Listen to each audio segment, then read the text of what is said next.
Alors pour bien remettre cette histoire dans son contexte et vous en expliquer les développements, voici la vidéo que j'ai diffusée sur Facebook et Twitter il y a quelques jours, c'est moins d'1 minute. Rémi l'humoriste nous a gratifié ces derniers jours d'une vidéo tellement drôle où on le voit déguisé en renard envoyer des fumigènes dans un mirador où sont postés des chasseurs. Sauf que le mirador en question est en fait au cœur de la réserve Aspas Vercors Vie Sauvage, comme vous le voyez sur ces images prises sur l'Instagram de Madeleine Rubin, la directrice de l'Aspas, et que donc la chasse y est interdite.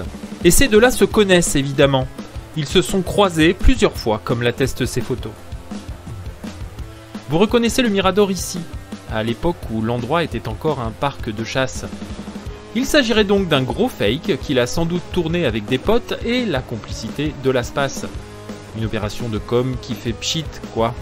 Les millions d'abonnés de Rémi Gaillard vont adorer se faire prendre pour des cons. Bien essayé, Rémi! En vrai, je l'ai pas mis sur YouTube parce que je me suis dit, bon, en vrai, il a triché, il va faire canard, et on va passer au dossier suivant. Mais 150 000 vues et quelques heures plus tard, Rémi Gaillard a publié cette story sur l'Instagram de son association. Merci à Space Nature d'avoir mis ce mirador à dispo pour piéger les chasseurs. #traquenard. Parce que là, il a dû se dire, bon, je me suis fait gauler sur le lieu de tournage, je peux plus trop nier cette partie-là, mais je vais quand même en remettre une couche en disant que j'ai quand même réussi à piéger un chasseur. Dans le même temps sort un article dans le Dauphiné Libéré qui reprend toute cette histoire, je vous le mets en description. On peut y lire à nouveau qu'un chasseur a été piégé et Rémi Gaillard d'en remettre une couche. Quand j'ai vu ce mirador, je me suis dit que c'était l'endroit idéal pour piéger un chasseur. Alors je traduis, il a vu un ancien mirador, dans un parc entièrement fermé qui appartient à l'ASPAS, l'association de protection des animaux sauvages, où la chasse est totalement interdite, et il s'est dit que c'était l'endroit idéal pour piéger un chasseur.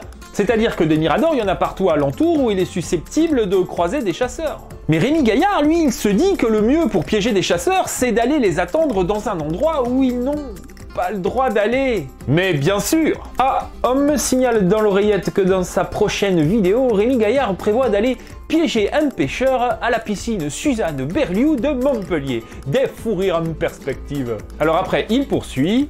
On a réussi à le piéger. On est très content du résultat. Bon, Rémi, à un moment donné, tu as piégé qui? Tu t'es mis en embuscade près d'un mirador en attendant un braconnier? Je rappelle que la chasse est totalement interdite, donc s'il y a un gars avec un fusil dans le parc, c'est qu'il s'y est introduit en escaladant la clôture ou même en la découpant avec une pince. Pour ensuite, subrepticement, tel un sioux, se mouvoir dans la végétation avec la plus grande discrétion pour ne pas se faire repérer. Mais la sécurité d'abord, il a mis un gilet fluo. Et ce braconnier est allé se placer dans un mirador à 275 mètres du siège de l'ASPAS, en pleine journée, je le rappelle, pour tirer sur des animaux au calibre 12. Un calibre 12, c'est 160 décibels, c'est 40 de plus qu'une sirène de police. Alors même qu'un gardien est présent sur la réserve 24 heures sur 24. Mais qui est ce génie du crime, ce Raboliau des temps modernes? À moins que...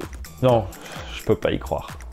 L'ASPAS ne serait pas déjà en train de réguler une surpopulation annoncée. C'est ça, Rémi?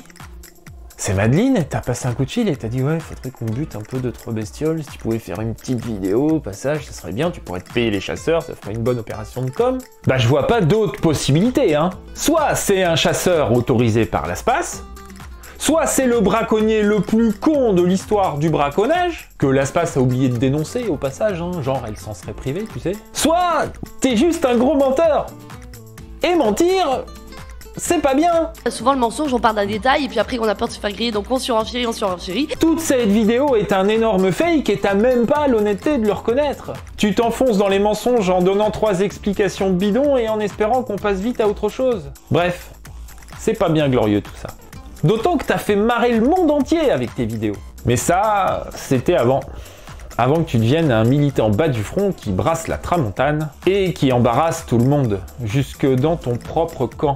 Parce que dans ce même article du Dauphiné, le journaliste est allé interroger Madeleine Rubin, la directrice de l'ASPAS, qui a réagi en ces termes. L'image du chasseur piégé m'a fait sourire, les fumigènes, beaucoup moins. Même si on lui a donné notre accord, vous comprenez que ce n'est pas forcément l'image qu'on a envie de promouvoir. Franchement, si c'était à refaire, on dirait non. Tu m'étonnes! Rémi Gaillard de son côté nous explique que Laspace lui a dit oui, mais sans fusil, et qu'il a juste oublié de lui dire qu'il y aurait quelques fumigènes. Alors il y avait un fusil, et il y avait des fumigènes. Et là, je sais pas dans quelles conditions a été transportée cette arme, mais seules les personnes titulaires d'un permis de chasser validé et se rendant ou revenant de la chasse ont l'autorisation de porter une arme de catégorie C, celle qu'on voit sur la vidéo. Comme il me semble établi que toute cette histoire est un gros fake, Rémi Gaillard et ses complices se rendraient coupables d'un délit punissable de 75 000 € d'amende et 5 ans de prison. Sans parler des fumigènes qui auraient pu foutre le feu à la réserve, ou même de cette tranquillité des animaux tellement vantée par Laspace dans une interview qu'ils ont accordée aux Parisiens le 29 septembre 2020. Les règles sur place pour les visiteurs, pas de parfum, pas de bruit, pas de cueillette, précise Madeleine Rubin. Rien, tu sens toi? Chut, regarde, comme c'est joli. Y a Bambi qui fait dodo. Alors moi je sais pas si c'est en faisant n'importe quoi qu'on devient n'importe qui, mais en tout cas c'est en prenant les gens pour des cons qu'on en devient un magnifique spécimen. Je vous dis à bientôt sur Terre ou ailleurs.